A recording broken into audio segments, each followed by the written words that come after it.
mi colega Jesús Escalante y su servidora Lourdes Romo, coordinadores de esta actividad, les damos una cordial bienvenida del Seminario Virtual Edición 2015 de Redes CLIM de CONACYT. Este seminario virtual es parte de las actividades del Plan Estratégico 2015-2016 de Redes CLIM y es la oportunidad para mantenernos en contacto y conocer y discutir entre los miembros de Redes CLIM y la comunidad interesada en los temas relacionados con los desastres asociados a fenómenos hidrometeorológicos y climáticos objeto de la red. Les informo que esta sesión se va a grabar y quienes no pudieron acompañarnos en esta oportunidad la podrán ver posteriormente en la página de Redes CLIM. Les explico el formato de la sesión.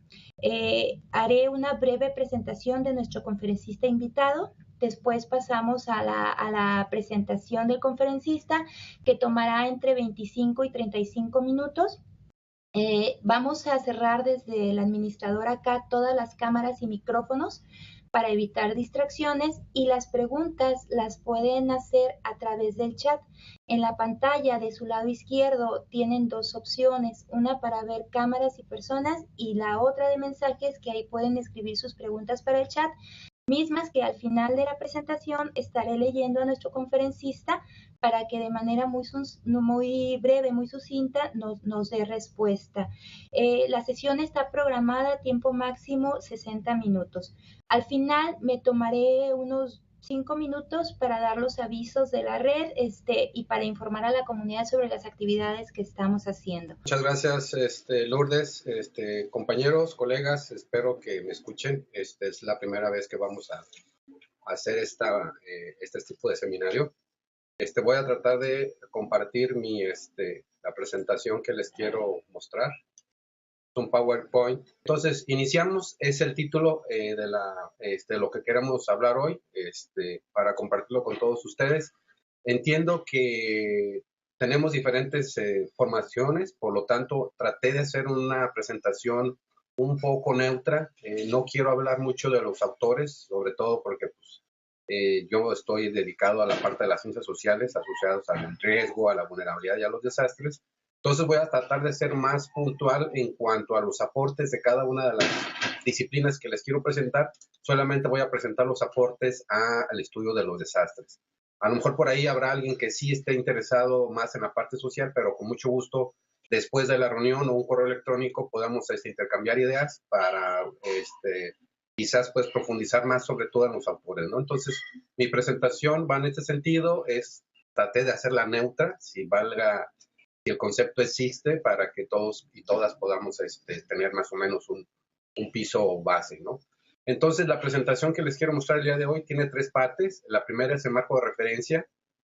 Voy a hablar sobre la parte de cuáles son los aportes de solamente 4 disciplinas de las ciencias sociales. El modelo multicausal del riesgo. Esta es una propuesta metodológica de un servidor que estoy trabajando y estoy afinando, pero creo que con este modelo, al mostrarlo, creo que podemos entender más cuál es el aporte de las ciencias sociales al tema del riesgo y de los desastres, que es el tema que nos interesa. Y al finalmente, pues unos breves comentarios finales, una sola lámina, que quizás no pudiéramos estar o no de acuerdo con los comentarios finales, quizás haya más, pero bueno, esto es lo interesante del formato de seminario, porque pues ya podríamos intercambiar ideas al final de la presentación. Bueno, sin más preámbulos, en el marco de referencia, quizás ya afortunadamente nosotros estamos trabajando en un tema común, pero sí es importante reconocer que por qué es importante estudiar los desastres. Y valga solamente un ejemplo, ¿no? Es una gráfica con datos del CENAPRED del año pasado. Son los efectos acumulados de los desastres. Podemos ver que desde el año 2000 se ha incrementado notablemente el efecto de estos fenómenos, obviamente de estos fenómenos de desastre, ¿no? Estos eventos. Sin embargo, obviamente, esta parte que está en unidades de millones de dólares, obviamente no están contemplados muchos de esos pequeños desastres, esas viviendas de las personas que viven en zonas rurales, por ejemplo, no están contabilizadas porque obviamente no están sujetas a seguro de vivienda o seguros de daños. Estos son datos oficiales, son los datos que el gobierno a través del FONDEN y de otros fondos invierten como un paliativo a tratar de reconstrucción de estos efectos de los desastres, ¿no? Entonces, solamente es una lámina, una gráfica para poner en perspectiva por qué es importante estudiar los desastres. Obviamente hay otras muchas razones, sobre todo por las cuestiones de desarrollo económico, pero bueno, yo creo que este es un nivel básico, perdón, es una línea base en la cual podemos trabajar todo el grupo que está en el seminario, y que bueno, partimos que las pérdidas de millones de dólares se están incrementando año con año, ¿no? También sabemos, dentro del marco de referencia, que de todos esos daños asociados a fenómenos naturales, el 92% se debe precisamente a fenómenos hidrometeorológicos, ¿no? Y también climáticos, sobre todo porque ya la parte climática pues implica una escala de tiempo mayor, ¿no? Pero donde puede estar las sequías, por ejemplo. Pero la parte de los meteorológicos es importante, por lo menos a nivel nacional, que es esta gráfica, porque no hay lugar a dudas que el 92% implica una fuerte carga para el gobierno en cuanto a el apoyo de reconstrucción, pero también obviamente sobre los daños, y en particular pues me interesa también conocer los daños en la esfera social, ¿no? Entonces el 92% es contundente con respecto a otros desastres asociados a fenómenos socioorganizativos, a químicos, geológicos o de tipo sanitario. El cuadro que le estoy presentando ahorita en pantalla, espero que ya lo tengan ustedes, solamente también es para poner en perspectiva cuál es la importancia de que obviamente estamos estudiando en la red los fenómenos hidrometeorológicos. Ahí pueden ver, también son datos del 2013, que recopilé el año pasado, con base a datos del FONDEL.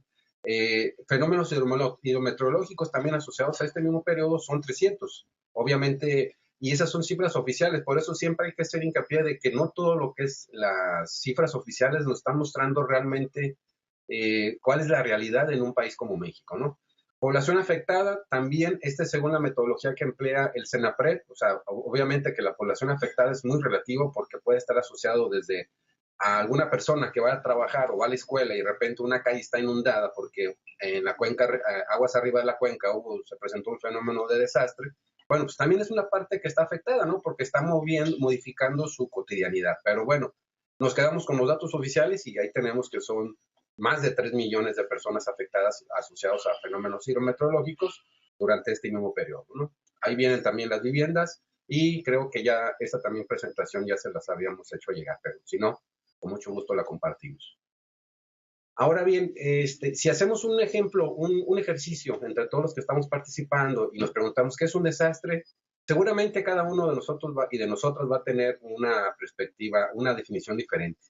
Yo creo que la definición que están viendo ahorita, yo creo que es la más sencilla que existe, que pudiéramos lograr para definir un desastre. ¿Qué es un desastre entonces? Bueno, es la confluencia de una amenaza y de una sociedad vulnerable a esa amenaza.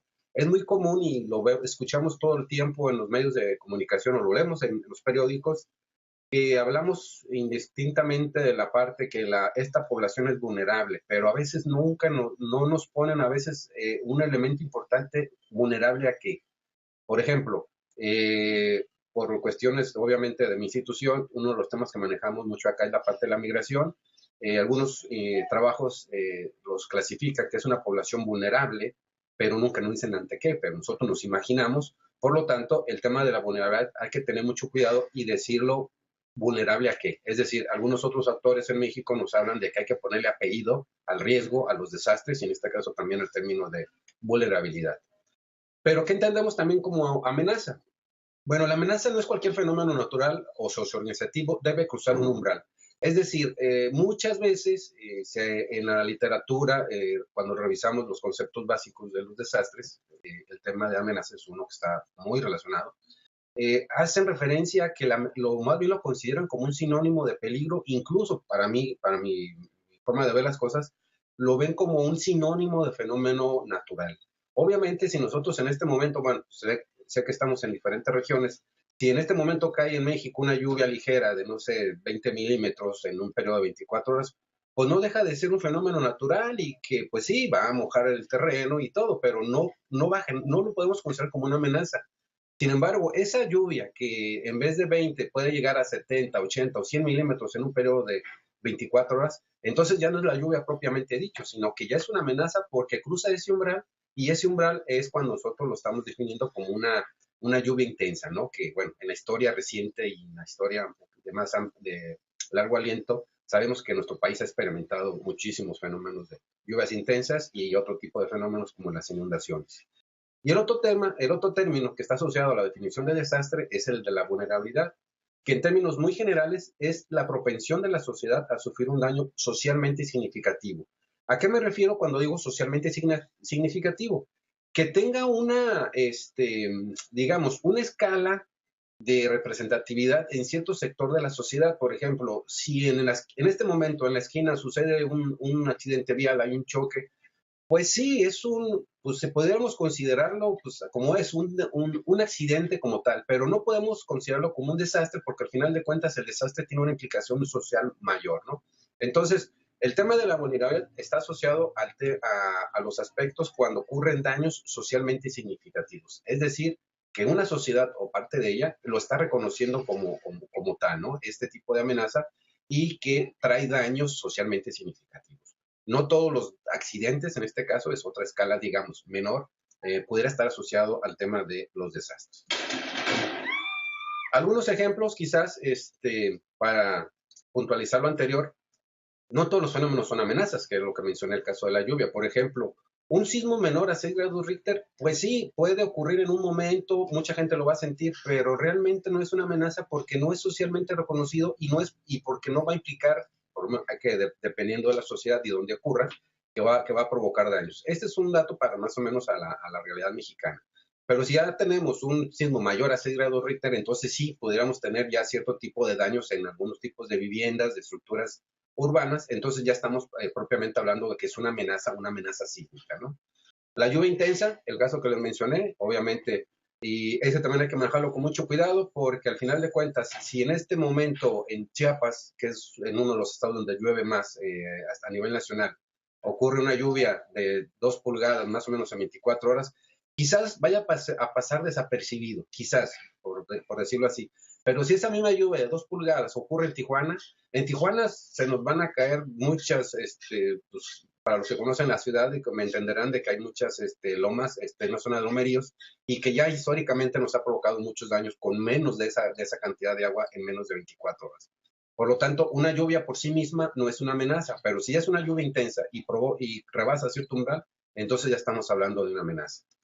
Obviamente ya en fenómenos hidrometeorológicos, el huracán categoría 1 ya lo podemos considerar como una amenaza. La erupción volcánica, igual pudiéramos, ahorita que Colima está experimentando este tipo de fenómenos, también puede ser considerado como una amenaza siempre y cuando rebase cierto umbral, ¿no? Donde ya la vida cotidiana de las localidades que están alrededor ya van cambiando precisamente por la influencia de estos materiales incandescentes. Un deslizamiento de tierra de miles de metros cúbicos también va a generar, dependiendo si es un fenómeno puntual o si el lugar en el que ocurre, pues va a provocar otra serie de afectaciones a una población mayor, ¿no? Entonces solamente es ahí cuando podemos hablar de amenazas y hay otros fenómenos pequeños que socialmente no pueden ser reconocidos como una amenaza porque obviamente no va a provocar daños significativos. Y por el otro lado, algunos elementos que están asociados a ya transformando la parte visible de la vulnerabilidad a las ciudades o a los lugares en el que vivimos, puede estar asociado al primer lugar, a la falta de códigos de construcción. Obviamente, si no hay códigos de construcción, precisamente estamos construyendo escenarios de vulnerabilidad. Cuando el crecimiento urbano por diferentes situaciones va invadiendo cauces de arroyos y ríos, pues estamos aumentando la exposición de esa población ante una amenaza en particular. Entonces, esto ya lo estamos asociando a que estamos aumentando la vulnerabilidad. Lo mismo ocurre cuando hay carencia de servicios públicos, sobre todo y especialmente en el caso de las lluvias, que estamos ya ahorita en temporada, pues obviamente donde no hay drenaje pluvial, pues sí, estamos con una mayor exposición. Cuando no cumplimos con los planes y programas de ordenamiento territorial, que esta es pues una actividad de todos los días en nuestro país, y basta con recordar cuáles fueron los impactos de Manuel el año pasado en Acapulco, donde no se cumplen los planes de ordenamiento y de regulación del uso del suelo, se invaden lugares donde el agua ya se acumula tradicionalmente, digamos, cuando hay un exceso de lluvias, como son las lagunas costeras, entonces estamos aumentando esos escenarios de vulnerabilidad. Cuando eliminamos la cubierta vegetal, pues ya sobra decirlo, ¿no? Que también tenemos una mayor escurrentía y bueno, los casos en México abundan por todas partes y especialmente para la parte centro y sur del país. La carencia de instituciones, a esto me refiero ya con una parte más, digamos, social, obviamente, porque cuando no hay una institución encargada de regular o de organizar la parte de la protección civil, la parte del cumplimiento de los códigos de construcción, pues también estamos influyendo de manera directa sobre este aumento de la vulnerabilidad, que podemos, algunos autores lo llaman vulnerabilidad institucional, ¿no? Y también la otra parte más de la ciudadanía puede ser la falta de organización social. Está comprobado que una sociedad, entre más organizada esté internamente, es decir, entre la misma población tengan sus grupos organizados, es menos vulnerable, porque al final de cuentas, por lo menos en estos grupos puede circular mala información, el intercambio de experiencias, el intercambio incluso de ayuda al momento de reconstrucción. Entonces, podemos decir que hay una población menos vulnerable siempre y cuando existan este tipo de organizaciones, ¿no? Ahora bien, ya entrando un poquito más a materia, me voy un poco rápido, creo que me estoy extendiendo, pero voy a compartir con ustedes los aportes de las 4 disciplinas de ciencias sociales en las cuales he trabajado en los últimos años, que es la sociología, la antropología, la historia y la geografía.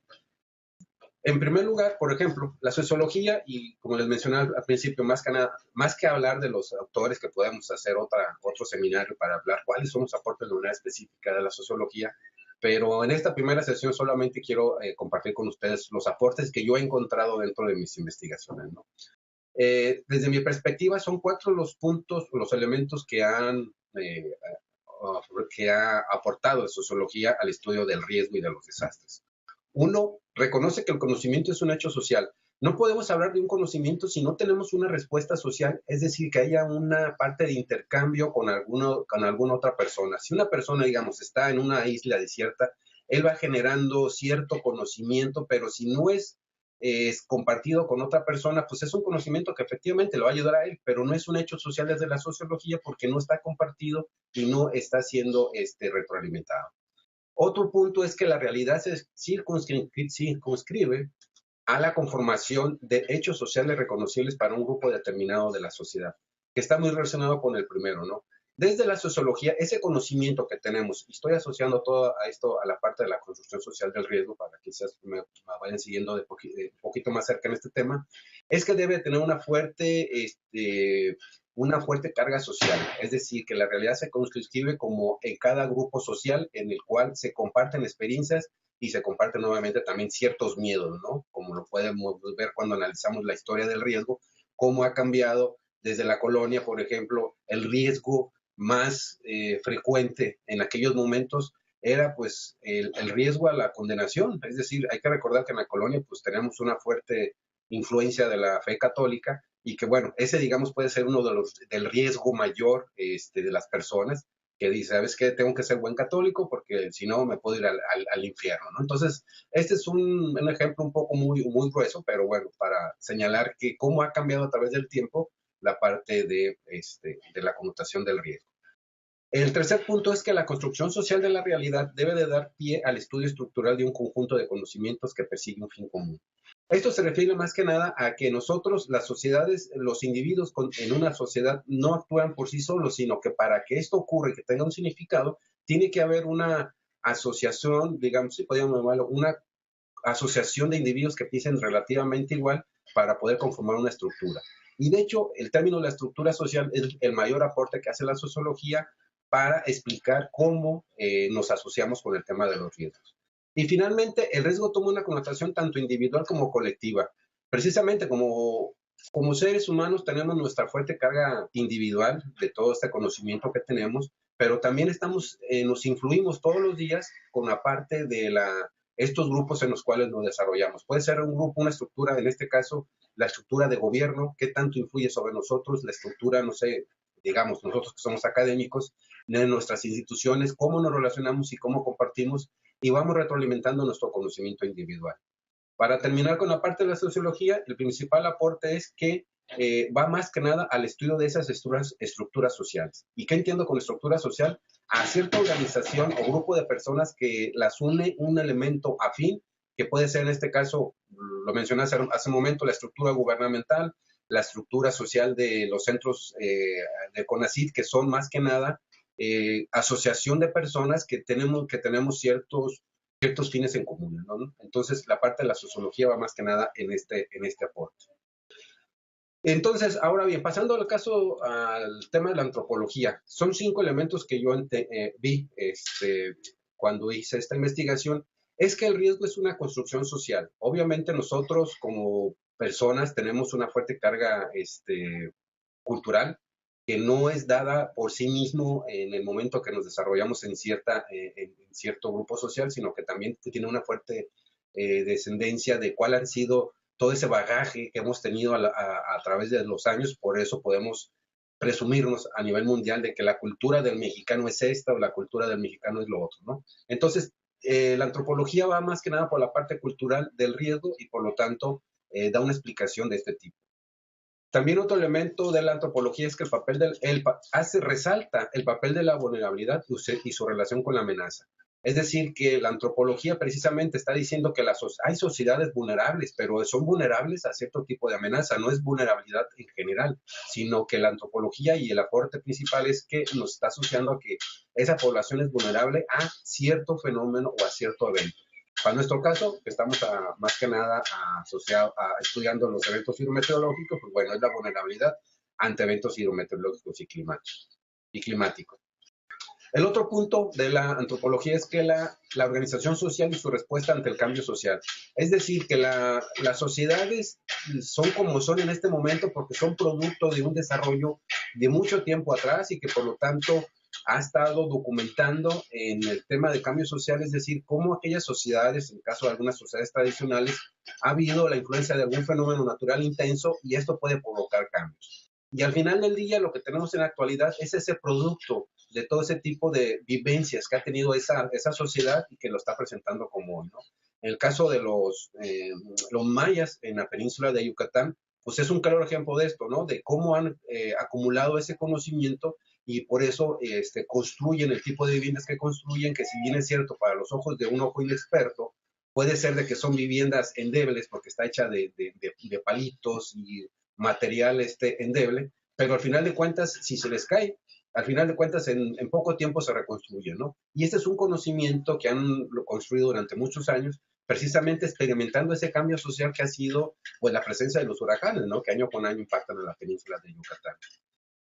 El cuarto elemento que de la antropología es que el desastre no es un evento aislado. Obviamente la antropología, y bueno, el caso de los mayas también es un caso emblemático de que cómo ha sido esa forma en que nosotros los conocemos actualmente obedece a que ha sido parte de un desarrollo. Por lo tanto, el desastre no es un evento aislado y que eso se provoca que ha habido antecedentes, eso implica que ha habido otro tipo de cambios para que las sociedades actuales se desarrollen como son, ¿no? Entonces, el desastre no es un punto que, digamos, ocurre de manera espontánea, sino que la antropología nos enseña a que el desastre es el producto de algo y que esto se va construyendo paulatinamente. Y finalmente, el desarrollo de estrategias adaptativas frente a la influencia de una amenaza. Por ejemplo, el caso también de vuelvo de los mayas, ellos están implementan estrategias adaptativas al tener ese tipo de viviendas porque es una forma de cómo se están adaptando a su medio y a la influencia de alguna influencia de las amenazas, en este caso por hablar de los eventos como los huracanes. En el caso de la historia, bueno, también la historia nos ha enseñado a que no debemos de abordar el tema de los desastres como una simple historización de los hechos sociales. Anteriormente, muchos historiadores habían hecho un recuento de cuántos desastres habían ocurrido en una región, pero esto no es hacer historia de los desastres. A final de cuentas, no comparten solamente que el hecho asociado al tema anterior de la antropología, que los desastres son hechos espontáneos, sino que obedecen a otro tipo de situaciones y la historia precisamente nos da ese siguiente elemento que es la dimensión temporal de los desastres. Nos permite ver en una escala mucho mayor de tiempo por qué ocurren los desastres a través de la historia, asociándolos a otro tipo de fenómenos económicos, ambientales y de otro tipo, ¿no? El tercer elemento es la relación con otros procesos que definieron la actualidad social. Lo mencioné hace un momento, que era la parte de cuando ocurre un desastre, siempre hay que asociarlo desde la perspectiva histórica a otro tipo de fenómenos que quizás ocurren en ese momento o quizás vinieron ocurriendo en el pasado, que hacen que la situación al momento de que se presenta un fenómeno natural intenso provocó el desastre, ¿no? También, gracias a la historia, podemos entender el tema de los desastres, que hay procesos de corta y de larga duración. No sé, por ejemplo, procesos de corta duración está asociado a aquellos hechos coyunturales, alguna decisión de algún político de hacer algo, de tomar una decisión de construcción de algo y que está bajo alto riesgo, y aquellos procesos de larga duración, que estos son ya más procesos, por ejemplo, el modelo de desarrollo económico de muchos países, que son ya de una escala de tiempo mucho más amplia, pero que asociamos estos dos procesos, el de larga y el de corta duración, podemos entender de mejor manera por qué se están presentando los desastres dentro de la perspectiva histórica.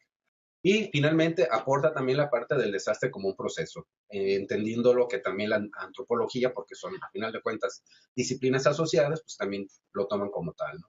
Y finalmente, el tema de la geografía, que también, vista en este caso como ciencia social, aquí los geógrafos tenemos ese gran dilema de que si somos físicos y somos sociales, bueno, ahorita me pongo la camiseta de geógrafo social.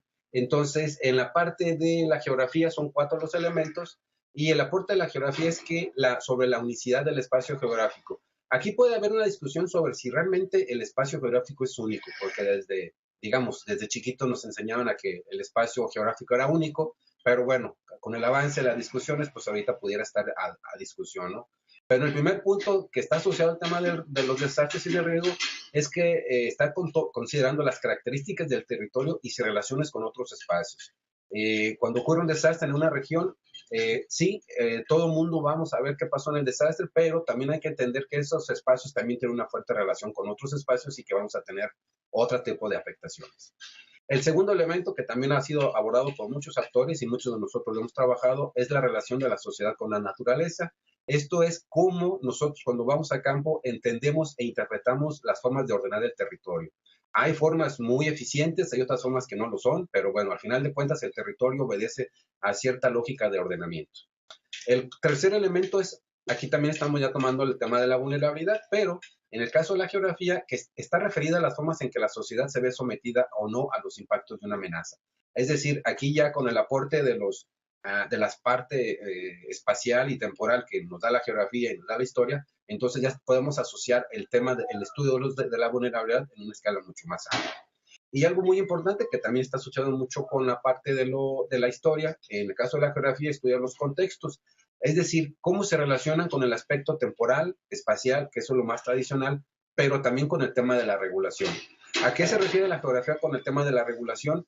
Sabemos que los espacios están ordenados de cierta forma, un espacio, no sé, rural, un espacio urbano, pero es un elemento, ¿quiénes son los responsables de ordenar esos espacios? Bueno, hay ciertos actores importantes, por ejemplo, en el medio urbano, pues son precisamente los desarrolladores de vivienda, los que son los responsables en cierta manera de ordenar parte de la ciudad.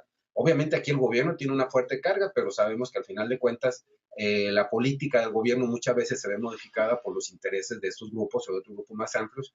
Por eso la geografía se refiere al tema de la regulación del territorio para incorporar a estos elementos. De todos los que les dije, el resumen de cómo desde la parte social podemos entender cuál es el aporte de las ciencias sociales a los desastres, yo lo traduzco en el tema de la construcción social del riesgo de desastre, porque aquí se incluyen los aportes de todas estas disciplinas. ¿Qué entendemos entonces como una construcción social del riesgo? A las formas en que la sociedad construye contextos descritos como de vulnerabilidad, los cuales significan un desajuste o desadaptación al medio físico a tal grado que éste se convierte en una amenaza y en consecuencia en un factor de generación de riesgo que excede el riesgo aceptable. Y por otro lado, a las formas en que la sociedad en su interacción con los ecosistemas crea nuevas amenazas. Es decir, al final de cuentas, desde la parte de las ciencias sociales, lo que estamos tratando de mostrar en este caso es que la propia dinámica de la sociedad está generando estos escenarios de vulnerabilidad, independientemente de la amenaza, independientemente si la asociamos a cambio climático, que bueno, ya sabemos que tiene una fuerte injerencia en la actualidad, pero eso lo dejamos desde la parte natural. Por eso cuando hablamos de desastres naturales, yo soy de la idea de que están mal aplicados el tema, porque si decimos que los desastres son naturales, pues estamos diciendo que nosotros como sociedad no tenemos nada que hacer y que pues que Dios nos ayude porque pues nos va a pasar un desastre, ¿no? Entonces, desde las ciencias sociales es que con los aportes de la sociología, de la antropología, de la historia y de la geografía, podemos llegar a este tipo de definiciones que tienen una respuesta más que nada por la parte social, ¿no? Y la parte de las amenazas pues la dejamos como un elemento importante que va a detonar esos escenarios de vulnerabilidad y que nos va a provocar un desastre. Ahora bien, para ir ya amarrando para la parte final de mi presentación, porque pues sí, a veces somos muy buenos académicos a aventarnos nuestros speech muy elaborados y a veces poco creíbles. Quiero mostrarles un caso de estudio de la ciudad de Tijuana. Esta foto, que no sé de qué año es, allá abajo viene la fuente, nos está indicando que si nosotros tomamos los aportes de la historia y de la antropología y de las ciencias sociales en general, de la geografía obviamente, pues vamos teniendo un recuento de los daños que han provocado los desastres. A muchos, los que no conocen quizás Tijuana, van a decir, bueno, pues en Tijuana tengo la idea de que es una zona semidesértica. Pues sí, es semidesértica porque apenas tenemos precipitaciones promedio anuales de 241 milímetros, que eso puede ocurrir en un mes en algún estado como Chiapas o de Oaxaca y no pasa nada. Pero aquí, si esa lluvia nos cae en un solo mes, pues sí nos provoca ese tipo de daño, ¿no? Esta es una inundación, por lo visto ahí hay un toldo de un vehículo que supongo debe ser por la década de los 60, que ya ha habido escenarios de amenazas, ha habido, no sé si lo podemos llamar como desastres, pero sí ha habido el impacto, la manifestación de este tipo de amenazas que son las lluvias intensas, y esta es en la zona baja de la cuenca del río Tijuana. Otra foto que también presentan, pues, con la evidencia de la fotografía me hace pensar que es una fotografía de los 60, la zona del río Tijuana, que ya está próxima a la desembocadura con bueno, que pasa a San Diego en California y ya de ahí pasa desemboca en el Pacífico, ¿no? Entonces son los aportes que gracias a la historia y a la geografía podemos ir entretejiendo para poder analizar el tema de la construcción del riesgo. Pero en Tijuana no solamente las inundaciones nos han presentado. Este es un ejemplo de una de las cañadas. Aquí las cañadas, los cañones, su característica es que son relativamente pequeñas, por lo tanto, cuando hay una lluvia intensa, pues rápido se presenta una escorrentía, hay poco tiempo de que la gente reaccione y bueno, estos son los tipos de daños que nos han en algunos de los tributarios del río Tijuana, ¿no? Este es otro caso más reciente, estos son las lluvias del 93, tomadas en una colonia que se llama México Lindo, precisamente ubicada en una de las cañadas, y vean cómo la fuerza, pues la lluvia, los arroyos reconocen su lugar, su espacio, aunque podamos construir viviendas arriba, pero pues al final de cuentas el agua baja por las zonas más bajas, y bueno, esas son las consecuencias, ¿no? Ahí podemos ver en la parte inferior derecha, pues todavía va corriendo el agua, pero bueno, eso nos hace un llamamiento de que estamos usando un uso no adecuado del territorio de acuerdo a los elementos de la geografía. Me gusta mucho esta fotografía porque pues podemos decir ahí que la persona, el dueño de esa vivienda, pues como que le hizo falta terreno y la solución de él fue construir arriba del arroyo. Entonces, desconozco si toda esta vivienda exista, pero estas son también de los efectos de las lluvias del 93, que para los que no saben, las lluvias del 92-93 en Tijuana han sido las históricamente más intensas, ¿no? Entonces, este es un ejemplo de cómo estamos ordenando nuestro territorio de acuerdo a lo que nos dice la geografía y veamos que construimos un canalito para que cruce el agua. Estamos viendo ahí abajo pues que hay cantidad de basura a los lados del cauce y bueno, todavía tenemos una vivienda arriba ahí que pues, al final de cuentas hay necesidades, ¿no?, de construcción de vivienda, pero pues no estamos haciéndolo de la manera correcta, ¿no? Otro ejemplo de lluvias más es una foto que tomé de un periódico local ya para las lluvias del 98 para que veamos pues cuál es de que si vamos en temporada de secas vemos esta parte, decimos que es la calle, ¿no? La calle empolvada, pero regresamos en un año que llueve mucho, pues encontramos que no es la calle, sino que es un arroyo. Entonces, encontramos infinidad de elementos que son importantes para esto. Ahora bien, gracias a la geografía y a otras disciplinas de las ciencias sociales, podemos tomar estos análisis un poquito más detallados sobre cómo ha sido el desarrollo urbano de la ciudad. Pueden ver la gráfica, la barra roja de la izquierda, que es la gráfica el año 1926, y esto se refiere a cómo estaba distribuida, gracias Lourdes, cómo está distribuida la parte de el suelo apto o no apto dentro de la ciudad. En el 1926 las lluvias obviamente estaban asociadas a, perdón, la ciudad estaba enclavada en suelos aptos. Y si nos vamos hasta la derecha, ¿qué encontramos en el año 2000? Pues encontramos que el 45% de la ciudad de Tijuana está ubicada sobre terrenos no aptos. Entonces, esto nos está diciendo que estamos aumentando la exposición y por lo tanto aumentando la vulnerabilidad hasta este tipo de fenómenos. Solamente ya me voy un poco más rápido. Es cuál es el crecimiento histórico de la ciudad. Pueden ver que Ciudad de Tijuana es una ciudad nueva, relativamente nueva. Apenas el fin de semana cumplimos 126 años. fue fundada en 1889 y los terrenos originales están ubicados en la parte de arriba de color morado. Esa es la zona original, digamos, donde se hizo el segundo asentamiento.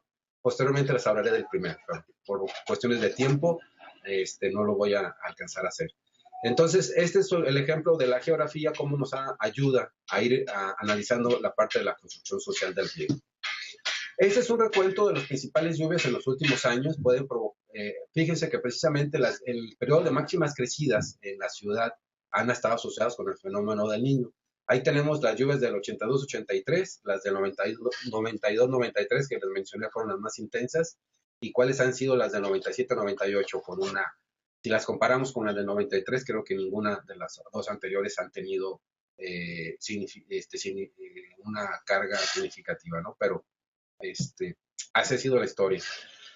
Para terminar, para ya digamos aterrizar cuáles han sido los aportes y cómo lo podemos ver en la realidad, bueno, el modelo que les voy a presentar está basado en el modelo de Blake del 86, donde nos presenta cuál es la evolución de la vulnerabilidad.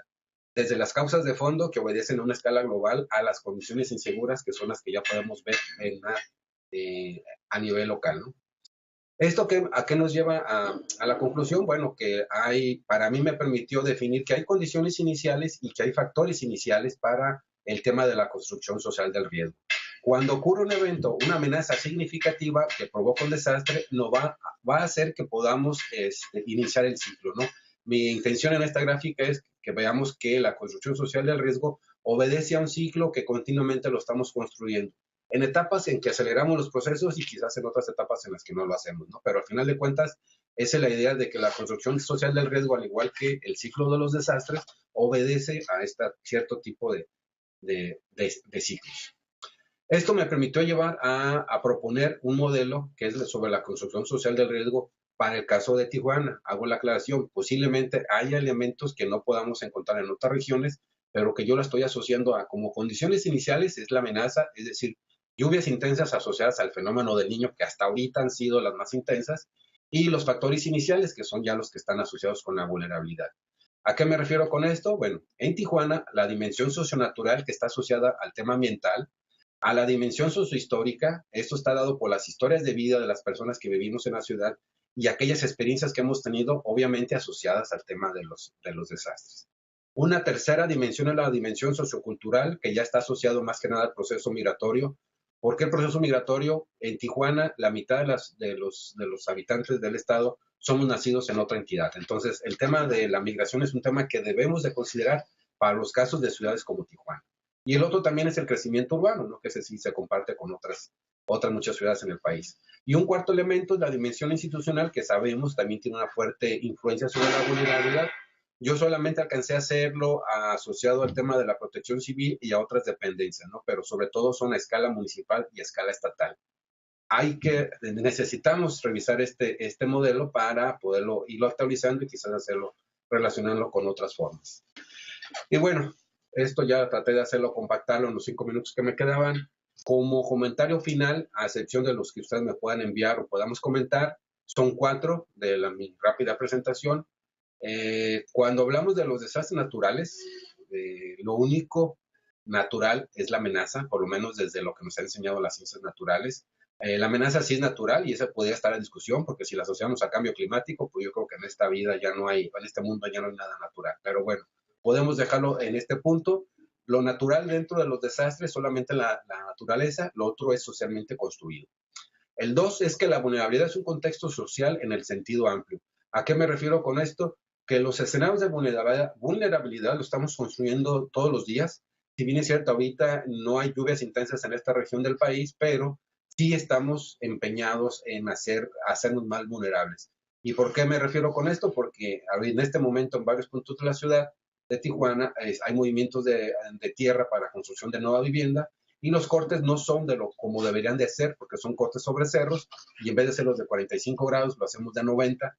Eso significa que con cualquier lluvia tan ligera que pueda ser, pues se nos puede venir el muro encima, ¿no? Pero bueno, la vulnerabilidad la construimos en un contexto social y día con día. El tercer elemento es que para el desastre debe existir una amenaza y una sociedad vulnerable. Por ejemplo, en el fin de semana pasado teníamos alerta de varios fenómenos hidrometeorológicos en el Pacífico. Uno de ellos era un tifón categoría 3 y otro era un categoría 2, que si bien es cierto, los medios internacionales estaban dando seguimiento a los fenómenos, pero ningún medio estaba diciendo del desastre que estaba provocando estos fenómenos, precisamente porque estaban dentro en la cuenca del Océano Pacífico. Pero ¿qué pasa cuando toca tierra? No sé, fue por allá por China, no sé en qué parte de Asia tocaron tierra, pero ahí sí ya cambia el discurso y ahora sí ya estamos hablando de desastres, porque ya ahora sí hay una afectación de esa amenaza, que es un fenómeno intenso, sobre una sociedad vulnerable, ¿no? Entonces, el mismo fenómeno, al principio lo vemos como fenómeno y después lo estamos asociando al desastre. Y finalmente terminaría mi presentación con que el desastre es un proceso y no una coyuntura, como muchos pudieran pensar, sobre todo los tomadores de decisiones que dicen, no, pues es que es un desastre natural y no podemos hacer nada ante esto. Pero esto es una explicación muy limitada para decir la incompetencia de los tomadores de decisiones en este tema, ¿no? El desastre es un proceso y no una coyuntura, ya que refleja las deficiencias producidas en cada uno de los contextos de vulnerabilidad. Y pues también nosotros, esto no solamente es culpa de las autoridades, sino también nosotros como ciudadanos en estos espacios, en qué estamos aportando o cómo estamos disminuyendo la construcción de la vulnerabilidad, ¿no? Por mi parte es todo. Me extendí un poquito, una disculpa, pero eso da para mucho más. Ojalá que me sigan invitando y no los haya aburrido con esta presentación. Termino y pues, Lourdes, estoy a la disposición de los comentarios. Muchas gracias. Sí te pediría ser puntual en tus respuestas para poder atender la mayor parte de ellos. Agradezco mucho a todos su participación. También los invito a que sigan escribiendo sus preguntas ahorita en el chat, que yo trataré de darles lectura. Tenemos la pregunta del colega Luis Brito sobre que en la introducción tú defines el desastre en función de la amenaza y la vulnerabilidad, pero ambos conceptos anteceden a la ocurrencia de un desastre. ¿Te referías a riesgo en lugar de amenaza? ¿O bien desastre y riesgo consideras que es lo mismo? ¿Contesto o me espero que me digan todas las preguntas para contestarlas en bloque? Contesta esa, por favor. Sí. Ok, sí. No, yo estoy asociando, por eso hice mención a que no son sinónimos. Algunas disciplinas los asocian que la amenaza y el riesgo son lo mismo. Yo aquí estoy considerando la amenaza solamente haciéndolo un sinónimo del fenómeno natural intenso. Porque cuando yo estoy hablando del riesgo, estoy hablando de una probabilidad. Y yo, en la definición de desastre, yo ya estoy hablando una vez que se concreta el desastre, por eso estoy hablando de un elemento natural, que es la amenaza, es un fenómeno natural intenso, y por otro lado es una sociedad vulnerable. Si los dos lo juntamos, es cuando tenemos este evento de desastre. No quiero meterme con el tema de riesgo porque al final de cuentas, como lo mencioné, cuando hacemos el tema de riesgo estamos hablando de una probabilidad. Quizás para cuestiones metodológicas y para cuestiones del Atlas sí sea conveniente usar el tema de riesgo,